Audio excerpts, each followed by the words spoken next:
Boa noite. Boa noite. Uma alegria estar aqui mais uma vez.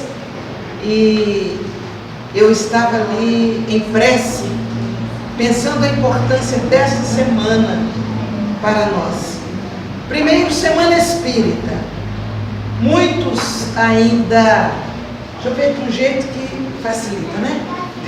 Tem gente aí, assim melhorou, para um lado e para o outro.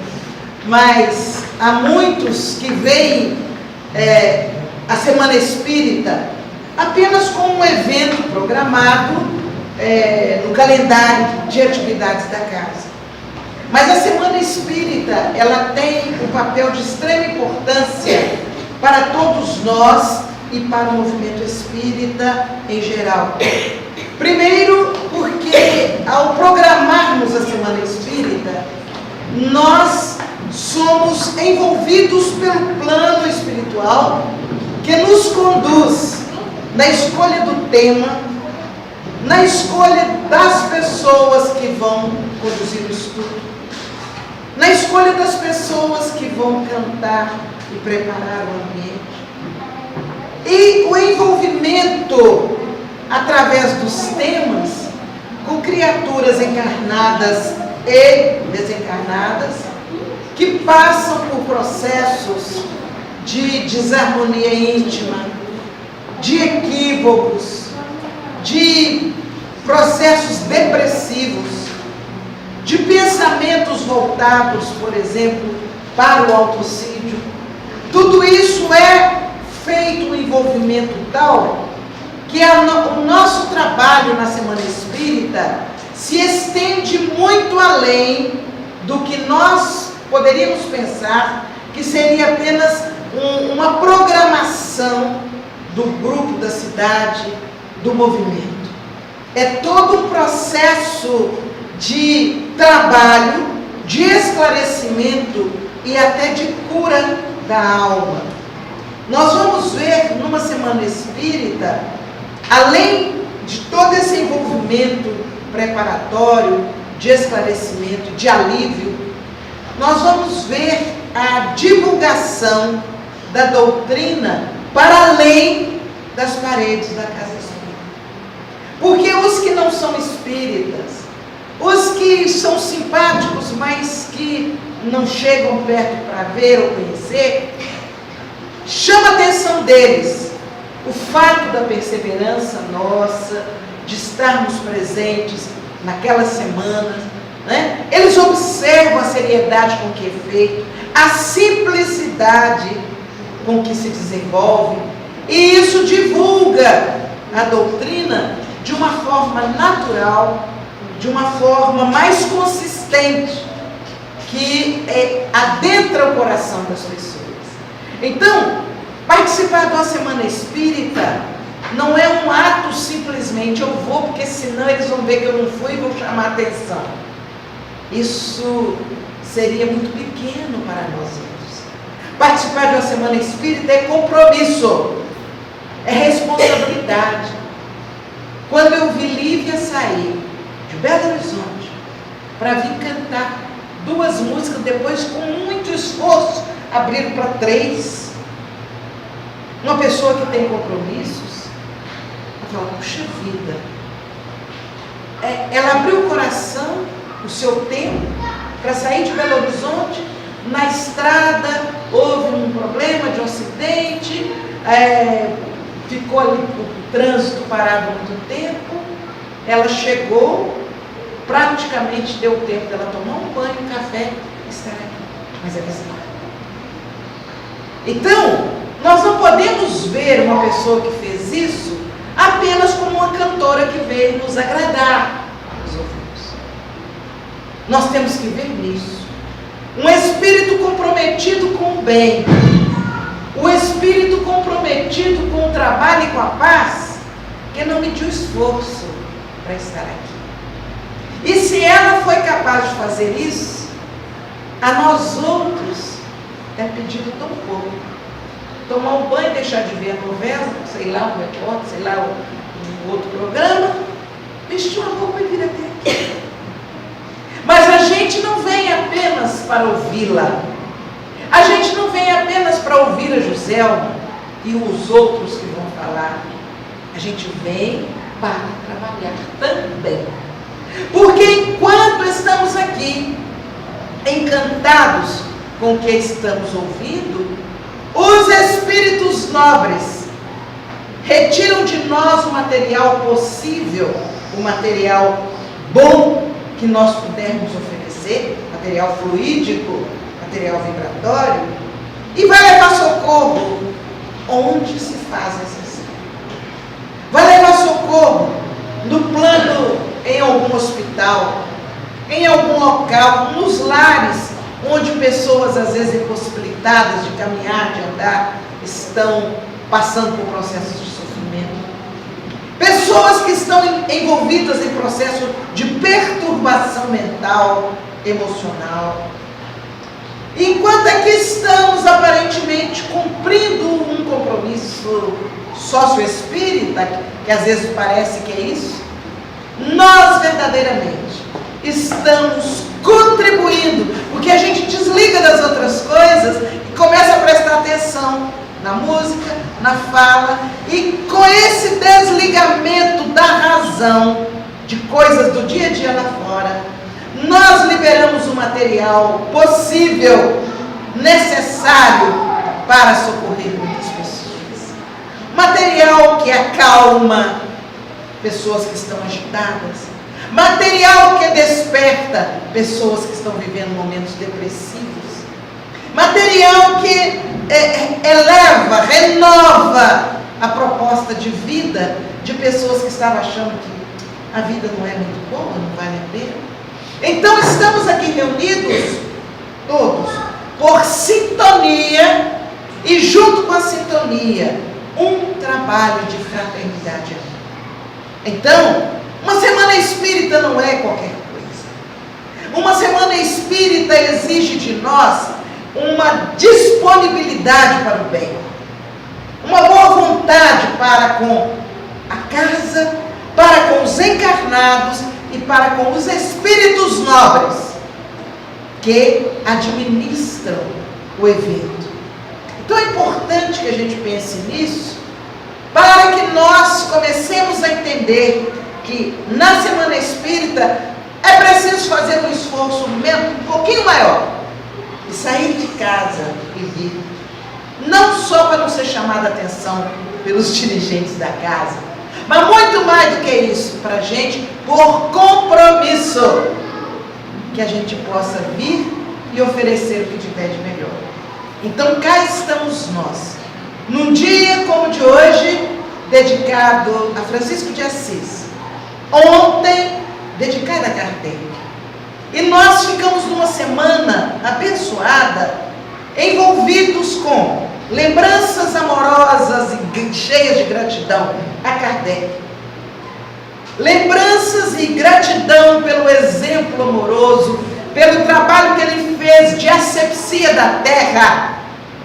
Francisco de Assis foi um espírito que foi instrumento da asepsia, de limpeza vibratória da terra, e até hoje, quando se fala em Francisco de Assis, quando se canta a música dele, quando se ora a oração de Francisco de Assis, a gente sente que a vibração se modifica.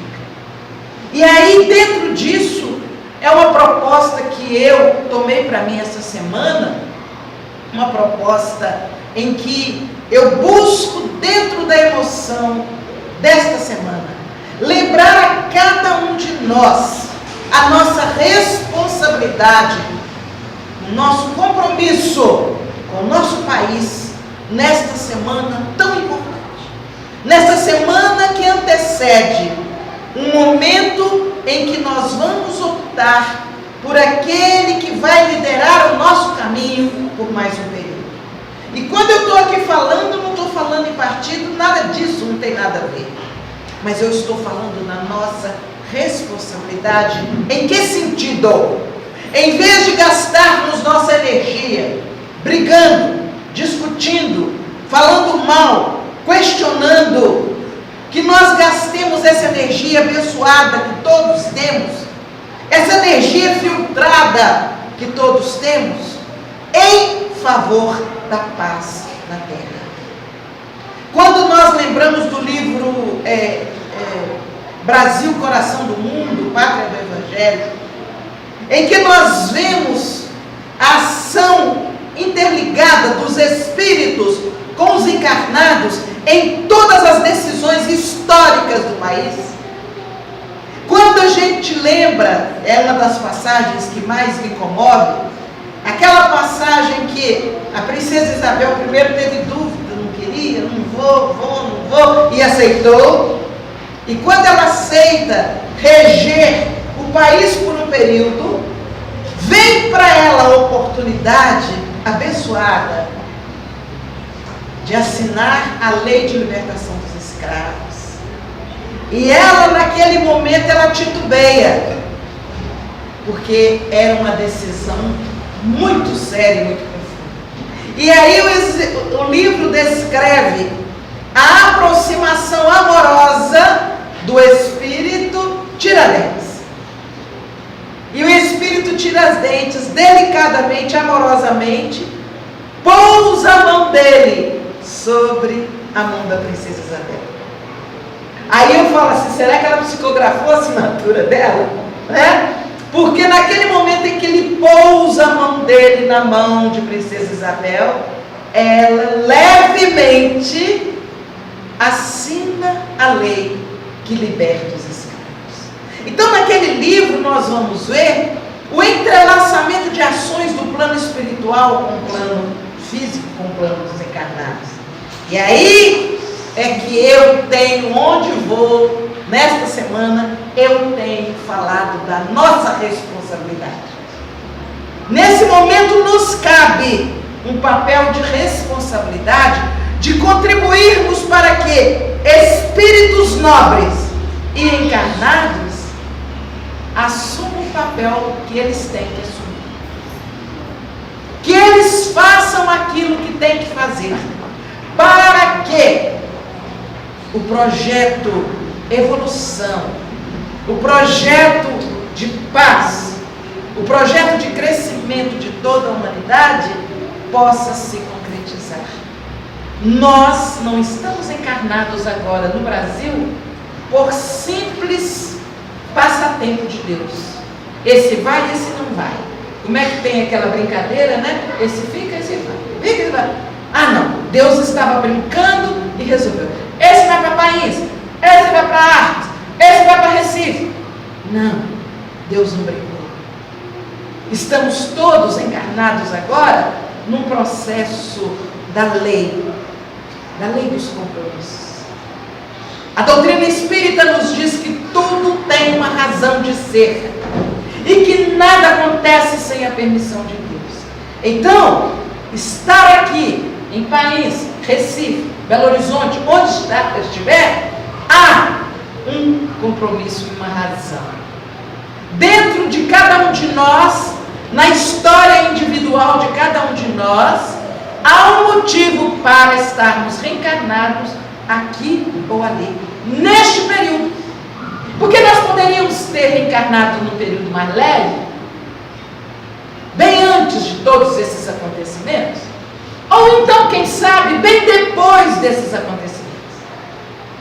Mas estamos agora, tem uma razão de ser. E a razão de ser é corresponsabilidade com tudo que está aí. Não adianta eu falar, ele é isso, porque eu sou corresponsável, eu estou encarnada agora. Então, o que é preciso é nós tomarmos uma postura nesta semana, uma postura de compromisso. Uma postura de responsabilidade. E orar. Evitar comentários inadequados. Evitar críticas infundadas ou que sejam até fundamentadas. Evitar agressões. E cada um de nós, no recôndito da nossa alma, contribuir para que tudo aconteça com uma normalidade. Quando a gente pensa que os que estão lá na frente, na condução da ordem social, vão ser responsáveis por muitas medidas, estão sendo responsáveis, e é muito cômodo eu ficar de cá tirando pedra na vidraça, Deixa eu ver se eu acerto aquele vidro. E pá! Deixa eu ver se acerta aquele. Pá! E vou criticando. Quando o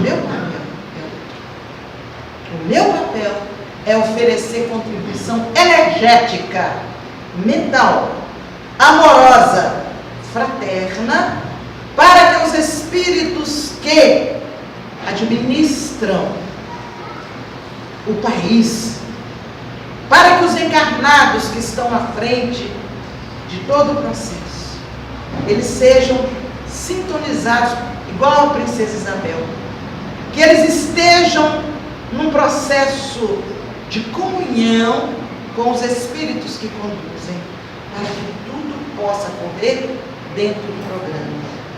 Esse é o meu convite. Eu acho que é uma responsabilidade que eu tenho, porque às vezes a gente se distrai, eu acho que alguém tem que assumir a responsabilidade de soltar. Em momento algum eu estou aqui tentando fazer cabeça de ninguém, nada disso.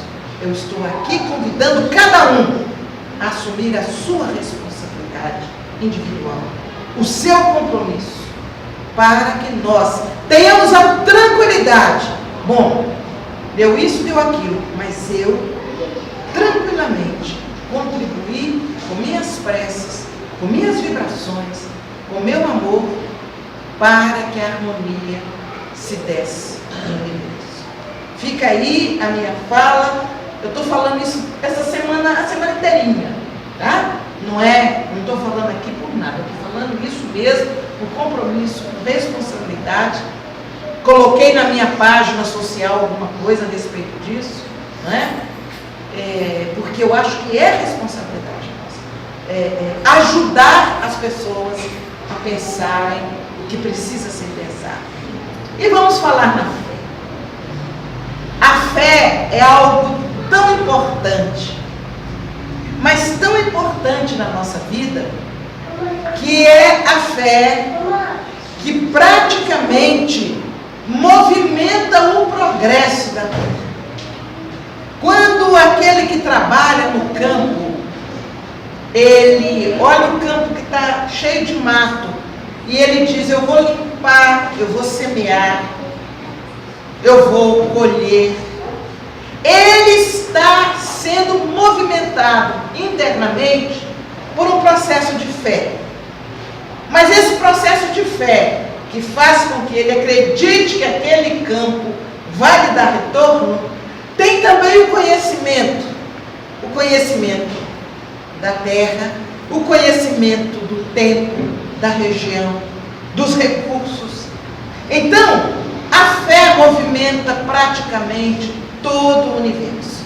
E, paralelo com a fé, nós vamos ver que os fenômenos mediúnicos são altamente responsáveis por essa arrancada que nós todos damos na nossa caminhada evolutiva. Só que os fenômenos mediúnicos que nos trazem essa arrancada evolutiva e despertam a nossa fé, eles têm degraus na compreensão de cada um de nós. Essa compreensão depende da nossa evolução. Já houve um tempo lá atrás, na caminhada dos homens, que o fenômeno mediúnico, a cura, se dava através de sons, se dava através de danças, se dava através da fumaça de cachimbos ou de pequenas fogueiras, da fumaça que saía daquela fogueira. Havia todo um processo material, todo um processo físico que atraía as pessoas pela fé. E o resultado daquilo ainda consolidava a fé. Na medida que o homem foi caminhando na sua compreensão, ele foi abrindo mão da necessidade de visualizar, de vislumbrar fenômenos físicos. E ele passa então por um processo de relacionar-se com a divindade a partir dele mesmo. Ele começa a conhecer. E ele nesse conhecer a ele próprio e a essa divindade, que talvez para alguns nem nome ainda ele tem para dar, mas ele sabe que algo superior a ele comanda, isso vai despertando nele uma fé, uma segurança, que lhe transmite uma força para caminhar. Aí, nessa caminhada evolutiva, que nós vamos dar salto, séculos, nós vamos ver Jesus. Jesus é um instrumento de despertar a fé de uma forma muito lógica, mas também altamente amorosa, cheia de amor e de compreensão. E Jesus traz a oportunidade para todos nós de refletirmos em vários fenômenos que o Evangelho nos descreve. E nessa descrição nós vamos ver e entender a afirmativa que Jesus sempre renova: a tua fé te curou. Entre as várias passagens que o Evangelho descreve a respeito da relação das pessoas com Jesus e das curas que se dão, lembrando ainda, importantíssimo lembrar isso, que cura verdadeira não é apenas o braço doendo. Aí o braço aliviou, fiquei curado, meu braço aliviou. Não, isso não é cura. Isso é melhora.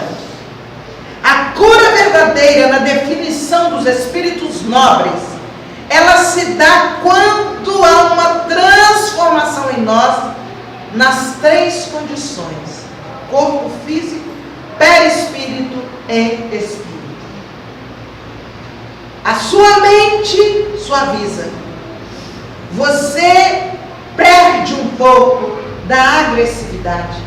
Você critica menos. Você reclama menos.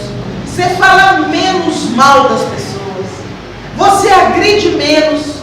Alguma coisa acontece com você e você fica mais suave. Aí, quando você fica mais suave, o que acontece? O perispírito, que é um corpo sutil que envolve o espírito, ele também passa a ficar mais suave. Porque eu, espírito, que sou a chama que conduz o perispírito, eu estou mais suave. Então o perispírito também se torna mais suave. E aí, o corpo físico reflete na melhora das dores, das feridas, dos cânceres, reflete o espírito que mudou. O que acontece? A cura verdadeira se dá quando espírito, perispírito, corpo físico melhora. Hoje, a ciência tem demonstrado em várias pesquisas, existem vários livros que tratam do assunto, que muitos processos cancerígenos nasceram do ódio, da falta de perdão, da revolta, da intolerância. Eu sou intolerante com tudo que pode, tudo que não aceito, nada. Eu vou criando em mim, por exemplo, uma vibração energética de intolerância pesada, e aquilo vai girando, estou com a dor no estômago, não sei o que é isso, essa dor no estômago. Eu vou, da dor do estômago, eu vou às vezes criando, pela minha intolerância mental, um acúmulo de energias de insatisfação em determinada parte do corpo físico, e aquilo ali começa a girar, aquela intolerância, ela vai girando, e eu posso estar dando nascimento a um tumor cancerígeno. Esse tumor inicialmente feito pelo enrolar dessas energias mal mal cuidadas por mim, eu posso estar dando nascimento a um câncer em mim. E aí eu começo a falar, porque eu sou infeliz, que eu estou com câncer, mas eu não percebo que fui eu mesma que criei.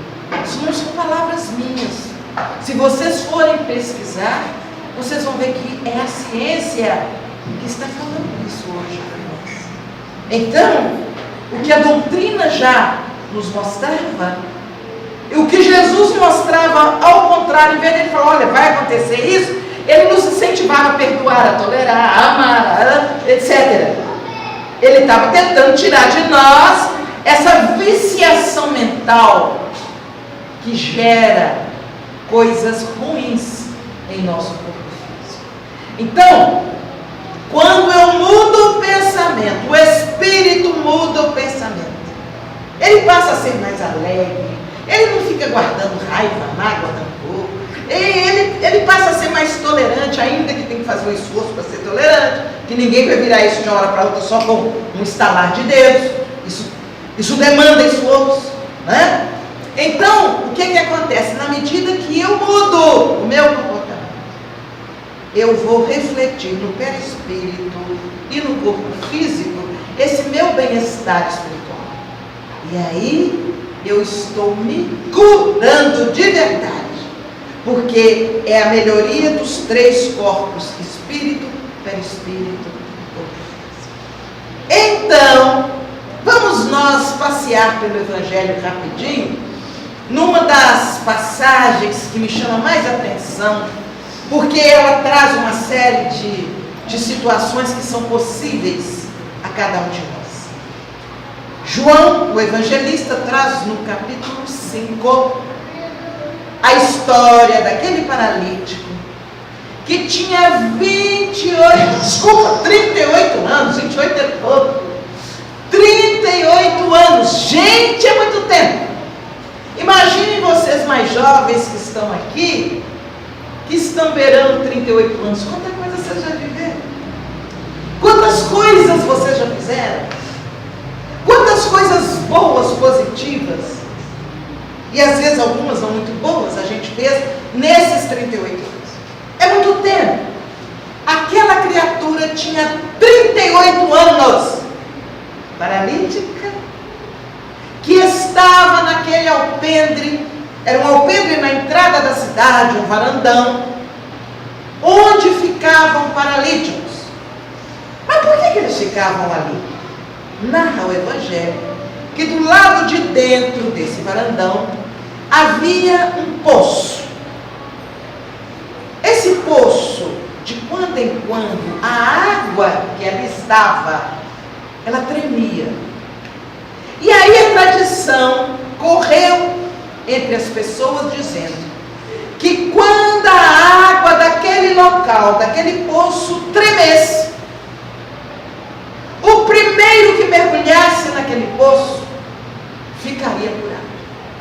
Hoje os cientistas descrevem que a água tremia por acomodações de placas da terra, né? Mas naquela época criou-se a ideia: a água treme porque de quando em quando vem um anjo e cura. Só o que eu for primeiro. Vocês imaginam? Todo mundo. As pessoas paralíticas, cegas, surdas, mudas, desequilibradas, todos iam para lá e esperar a água tremer para serem. Cada um queria ser o primeiro. E aquele paralítico tinha 38 anos que estava esperando, sabe o quê? Uma chance de ser o primeiro a mergulhar na água quando ela tremesse. Mas para ele ter essa chance, tinha que haver alguém do coração muito bom. Não se sabia quando a água ia tremer. Alguém que tinha que ficar ali à disposição dele e na hora que tremesse, o pegasse, saísse empurrando todo mundo e zum, mergulhasse na água. Era muito difícil. Porque todos que estavam ali queriam a cura. Então, eles não estavam olhando para ele, não. Eles estavam olhando para si. Cada um queria ser o primeiro. E aí, lá vem Jesus, vocês disseram. Jesus vai direto até aquele paralítico, narra João, e pergunta para ele: queres ser curado? Olha a pergunta: queres ser curado? É a vontade. A primeira coisa para sermos curados é nós querermos ser curados. Nós queremos mudar. E esse querer está ligado ao Espírito, que é o primeiro que eu disse aqui. A mudança interna. Gente, eu quero mudar. Ai, eu quero ser curado. Eu quero crescer. É a vontade. É o Espírito manifestando uma vontade de mudar. Então Jesus chega até ele. Veja bem, aquele monte de paralítico ali, Jesus vai e vai nele. E pergunta: queres ser curado? Vocês imaginem. 38 anos ali era para responder assim, rapidinho, antes de acabar de fazer a pergunta: quer? Ele não. Sabe o que ele fez? Tem 38 anos que eu estou aqui. Ninguém me pega, mas arrumou uma reclamação. E fala de um, fala de outro, papai que estava ali, que ele era vítima, que ele era isso, que ele era aquilo. Jesus ficou caladinho. Ele falou. E aí Jesus volta com a mesma pergunta: queres ser curado? Porque até ali ele estava falando do outro. Ele estava falando do exterior. E Jesus estava perguntando para a alma dele: você quer se curar? E aí, antes que ele viesse com nova ladainha, Jesus emplaca, né, o novo tom da música. Jesus diz assim: levanta, toma a tua cama e anda. 38 anos para ali. Levanta, sai da acomodação dos seus problemas, sai desse processo de depressivo, de reclamar, de se achar vítima, de achar que nada dá certo, de achar que tudo está ruim. Levanta, sai desse monturo de reclamações, toma a tua cama. O que era cama? Uma esteira, que ao tomar, ele simplesmente iria enrolar a esteira. Mas a cama representa o que para nós outros? De uma maneira geral, um convite ao descanso, ao relaxamento. Um convite a eu despejar as minhas mágoas. Eu estou depressiva, deixa eu ficar aqui na cama. Quantos depressivos falam assim: não me amora, eu vou fechar o quarto aqui, não quero ser incomodado. E Jesus fala: toma a tua cama, sai da cama, sai do processo de acomodação, deixa de ficar achando que você é um infeliz coitadinho, e anda, se movimenta, sai, reage, caminha. Fantástica essa frase de Jesus. Queres ser curado? Então, levanta, toma a tua cama e anda. Muito bem. Até aí, nós vamos ver que a fé daquele paralítico era quase nula. Porque ele queria, ele tinha fé, a esperança, eu quero. Mas ele achava que dependia das pessoas à sua volta.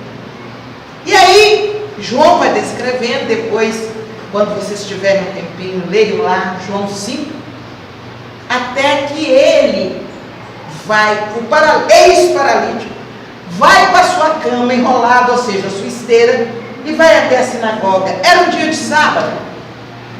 E aí ele chega na sinagoga e o responsável, o sacerdote, fala assim: você não é aquele que fica lá no alpendre, no varandão? Ele diz: sou eu mesmo. Mas você está andando? Como é? O que aconteceu? Eu não sei não. Foi um homem que chegou lá, mandou eu levantar, tomar minha cama e andar. Aquele paralítico estava tão envolvido que se ele tinha ouvido falar em Jesus, ele nem imaginou que aquele era Jesus. Ele estava tão distraído, ele nem sabia quem era. Aí Jesus vai chegando no templo. Aí o ex-paralítico fala assim: foi esse aí, ó, que me curou. E aí o sacerdote vai questionar com Jesus, que era dia de sábado, que ele não podia curar no sábado. Essas coisas todas. A passagem é muito bonita. E Jesus responde ao sacerdote: se alguém está com dor, eu não vou esperar o dia seguinte para aliviá-lo, se eu tenho recurso para dar. Se tem uma ovelha perdida, o pastor não vai esperar o dia seguinte para ir buscar a ovelha, mesmo sendo sábado. Mas o importante que nós vamos fechar sobre fé é essa fala final de Jesus para o ex-paralítico: vai e não voltes a pecar. Essa frase nós já vimos várias vezes no Evangelho. Mas Jesus fala mais um pedacinho importante: para que não te aconteçam coisas piores. Aí eu falo: meu Jesus, depois de 38 anos paralítico, o que poderia ser pior do que isso para aquele homem? E ao mesmo tempo Jesus mostra a lei de causa e efeito, quando ele vai: não voltes a pecar, mostrando que aquela paralisia era consequência de algum equívoco. E aí essa frase é muito forte: para que não te aconteçam coisas piores.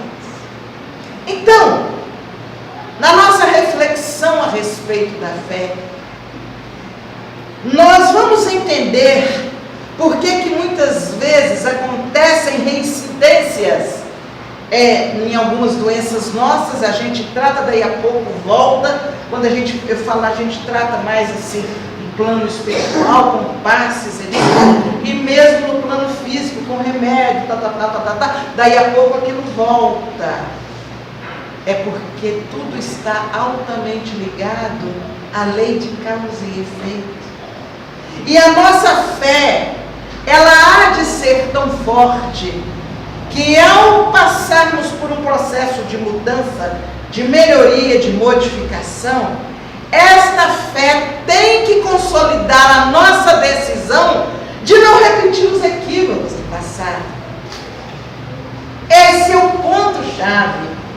Porque não basta ter a fé: eu vou ali porque eu disse que o fulano de tal, ele é muito bom, ele é médium de cura, e ele resolve, ele vai me curar. E eu chego lá, eu não faço uma prece, eu não agradeço mentalmente os espíritos que atuam ali, eu não sou capaz nem de cumprimentar mentalmente os espíritos e pedir: olha, eu estou aqui se eu merecer. Não, eu vou assim. Não, o médium é bom, ele é famoso, eu já soube que ele curou tanta gente, eu vou lá que ele vai me curar também. Olha a diferença. E tem aquele outro que mentalmente ele pede licença aos espíritos, pede permissão: olha, se for possível, se eu merecer, para que eu possa continuar vivenciando as experiências da vida, que eu receba a ajuda neste local. Olha a diferença mental, a diferença de conexão daquele que pede àquele que vai ser instrumento da cura.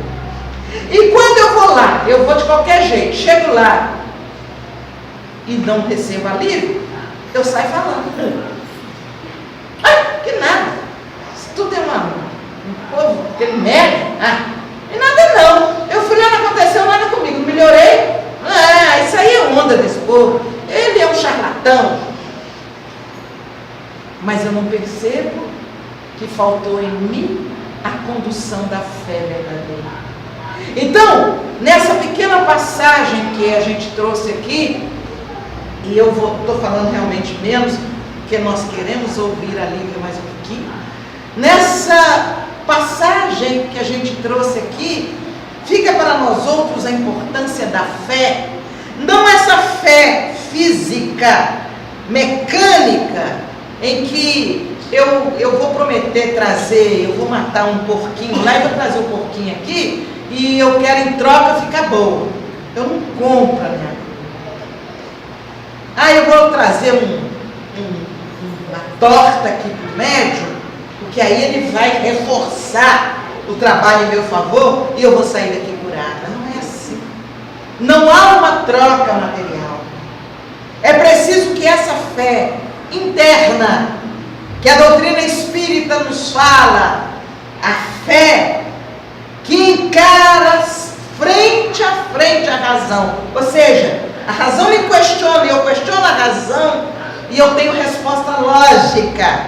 Esta é a fé que vai nos movimentar.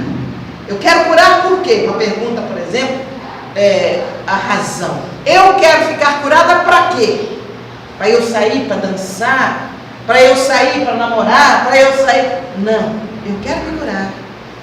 Para que, ao longo do tempo, eu possa ser instrumento de ajudar outros, de trabalhar mais um pouco para ajudar a minha família. A minha lógica na resposta vai consolidar a fé, a minha fé que é inabalável. A fé raciocinada, ela não se abala com surpresas que possam acontecer. Ela se mantém íntegra, porque a fé raciocinada, ela nasce da razão, da observação, da comparação. Ela não é uma fé que alguém me contou, não, pode acreditar, vai lá. Ela não é uma fé, alguém me disse. Ela é uma fé da minha relação com Deus. Ela é uma fé vertical, que se horizontaliza na ação, mas ela é vertical de mim para Deus e de mim de uma forma horizontal para as pessoas. Então, na medida que a doutrina espírita nos estimula para essa fé, nós vamos ser, e aí fica a frase importante para todos nós refletirmos, nós vamos ser agentes da nossa própria cura. Já não vai ser um médium, ele é um instrumento mas se eu não tiver conseguido estudar, conhecer, entender, ser humilde e ter essa fé natural que vem da razão, que vem do raciocínio, eu não vou conseguir ser o agente da minha própria cura. E quando eu sou agente da minha própria cura, as pessoas me perguntam: fulana, o que está acontecendo? Você está mais bonita. Gente, nem que seja por interesse de ficar mais bonita, vamos ter uma fé mais consolidada, vamos nos curar espiritualmente. Por que a gente fica mais bonito? Eu acho que é o melhor salão de beleza que existe é o mental. Aquele que faz com que você comece a olhar para as pessoas com carinho, com respeito. Você vê qualidade nas pessoas. Você não começa a pôr defeito nelas, você não agride. Ao contrário, você fica buscando. Puxa, pode até ser, mas ela, que bonita que ela é. Não é brava. Puxa, mas que sorriso. E aí você vai, intimamente, você vai trocando a sua postura mental. É o melhor salão de beleza que tem.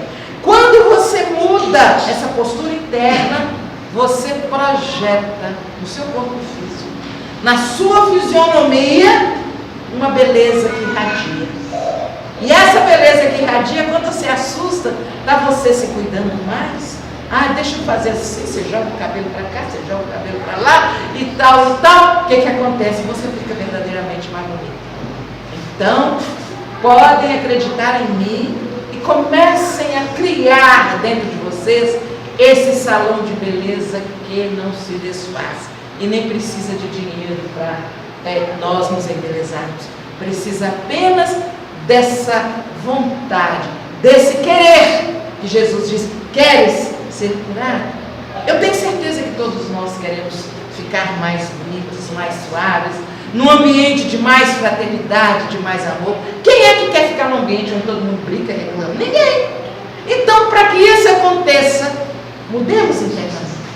E dessa mudança vem o convite de Jesus. Está passando da hora, mas só lembrando aquela frase de Jesus: se teus olhos forem bons, Mateus capítulo 6, versículo 22. Se os teus olhos forem bons, todo o teu corpo terá luz. Como é que é isso? Olho bom só é bom. Você só olha com um olho bom, você só olha com amor, com alegria, quando a sua alma está bem. Se você está com raiva, você não consegue, né? Não tem jeito. Aqui ri e aqui dentro está com raiva. Não tem jeito. Então, para aqui ser um olho bom, aqui você tem que estar feliz, sei lá, entusiasmado com fé. Aí vem Jesus: se os teus olhos forem bons, todo o teu corpo terá luz. Ora, o olho bom significa espírito vibrando amor. Esse espírito que vibra amor, ele libera a energia luminosa através do perispírito. E o perispírito o que é que faz? Irradia para o corpo físico aquilo que alguns chamam áurea. Errado. Aura. Irradia. O espírito bom, o olhar bom, a luminosidade com que o espírito está vibrando, do perispírito irradia do corpo físico. E aí Jesus fala simplesinho: todo o teu corpo terá luz. Então, gente, se a gente quer mudar, vamos começar a nos curar intimamente. Vamos responder sim à pergunta de Jesus: quero ser curado? Quero. Eu quero parar de falar mal dos outros. Eu quero parar de reclamar. Eu quero parar de ser chato. Eu quero parar de poder ver com os outros. Eu quero curar a minha alma. Aí tudo vai modificar. E nós vamos, quando cantar junto com a Lívia, nós não vamos cantar mecanicamente só da boca. Nós vamos cantar da alma para irradiar a energia boa, que esse magnetismo que a música, as notas musicais levam o magnetismo de cura, de renovação a lugares inimagináveis. Que nós possamos deixar que isso aconteça. Essa é a verdadeira fé, interferindo positivamente na nossa verdadeira cura. Que Deus nos abençoe, que Jesus nos ilumine. Muito obrigada.